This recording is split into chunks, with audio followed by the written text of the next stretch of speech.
We get you up to speed on the latest in sports. I'm Sean Yao.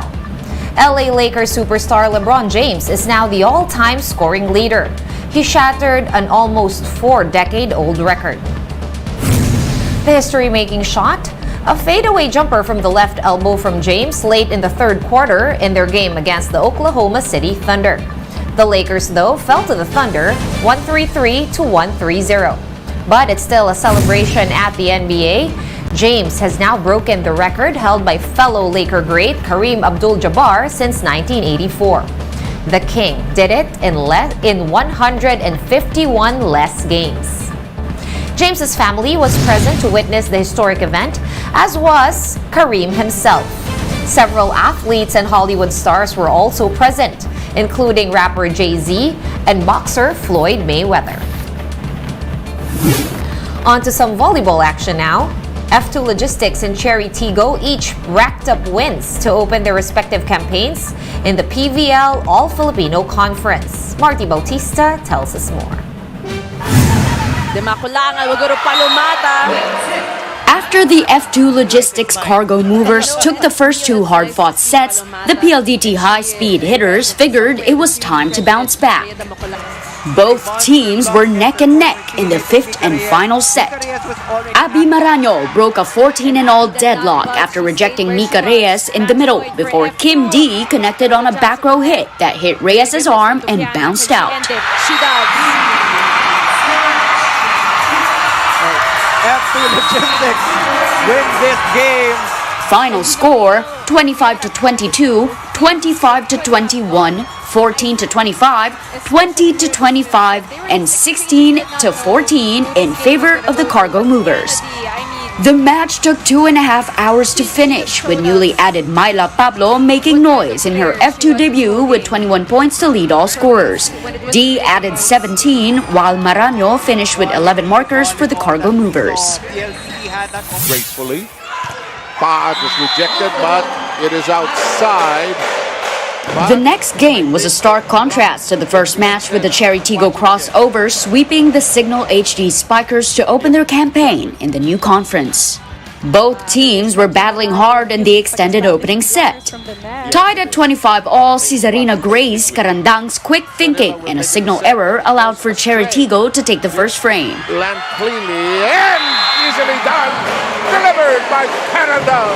In the third, Shaya Adorador's down-the-line halted Signal's comeback bid, which saw the HD Spikers close in after getting down by 5.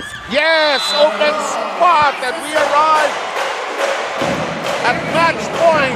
25. Team captain Mylene Paat led Cherry Tigo with 15 points, while EJ Laure added 13.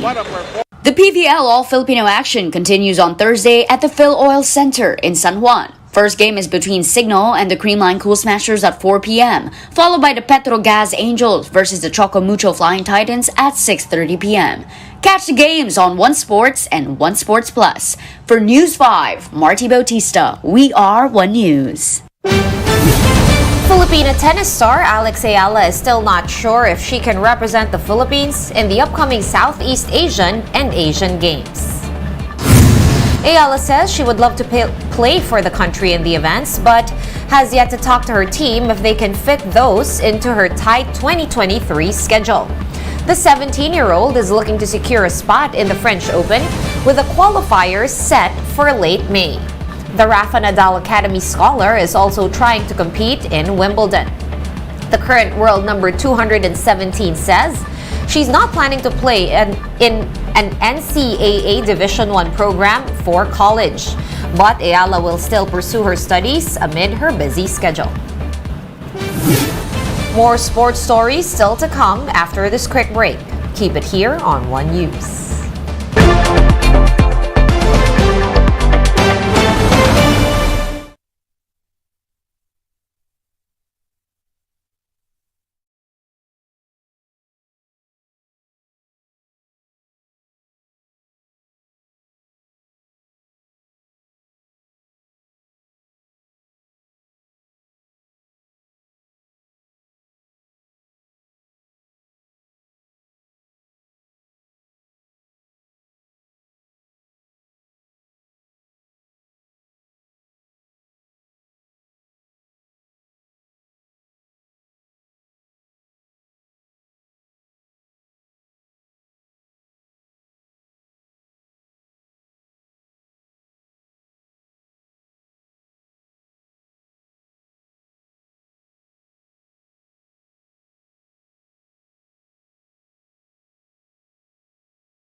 You're still watching The Game on One News Now. I'm Sean Yao.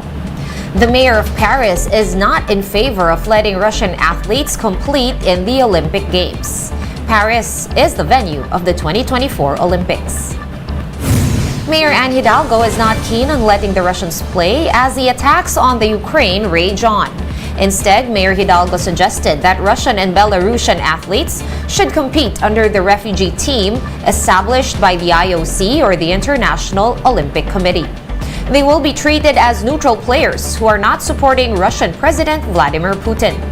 Last week, Ukrainian President Volodymyr Zelensky and several other countries urged the IOC to ban Russia from the Summer Games. But the organizers of the Paris 2024 Olympics maintain that the final decision on the matter is in the hands of the IOC. And one swimmer from Chile conquers a new milestone by making the longest swim ever carried out in the Antarctic waters. Barbara Hernandez swam more than 2.5 kilometers in a traditional bathing suit in the Southern Ocean. The quest took her more than 45 minutes amid a temperature of just 2.2 degrees Celsius. The swimmer says her record is now under international validation.